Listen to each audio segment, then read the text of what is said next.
Halo.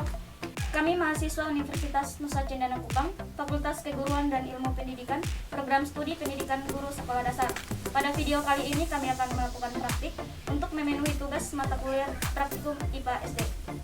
Saya Adriana Belanggedo. Saya Sarah Desintai. Saya Beatrix Pah.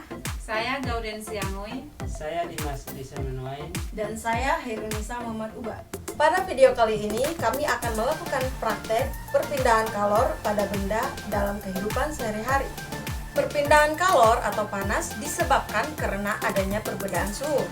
Berpindahnya kalor dari suatu benda yang bersuhu tinggi ke benda satu yang bersuhu rendah. Benda yang bersuhu tinggi cenderung melepas atau mengeluarkan kalor, dan benda yang bersuhu rendah cenderung menerima atau menyerap kalor. Kalor dapat mengubah wujud materi atau zat. Perubahan wujud bergantung pada jumlah kalor yang diterima atau jumlah kalor yang dilepaskan oleh zat yang bersangkutan. Kalor juga dapat merubah wujud suatu benda.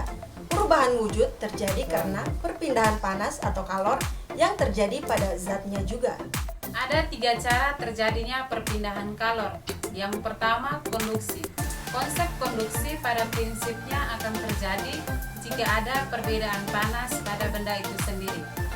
Konduksi secara definitif adalah proses perpindahan panas atau kalor melalui suatu zat perantara tanpa disertai perpindahan partikel zatnya. Peristiwa konduksi pada umumnya terjadi pada zat padat. Berdasarkan kemampuan kuat lemahnya benda menghantarkan panas, maka dibedakan menjadi 2 kelompok, yaitu konduktor dan isolator. Yang kedua, konveksi atau aliran. Konveksi adalah peristiwa perpindahan panas melalui zat perantara pada medium yang mengalir atau fluida, yaitu pada zat cair dan gas. Contohnya, aliran air di panci saat dipanaskan dan aliran udara di daerah pantai yang menyebabkan terjadinya angin darat dan angin laut.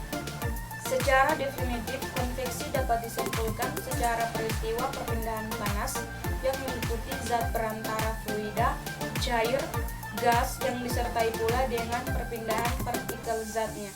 Dan yang ketiga, radiasi atau pancaran.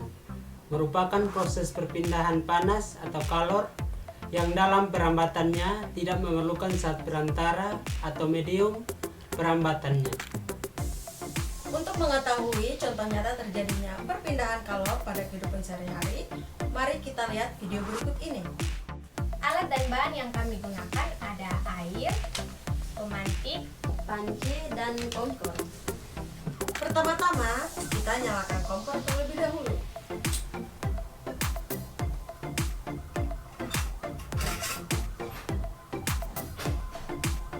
Tuangkan air ke dalam panci.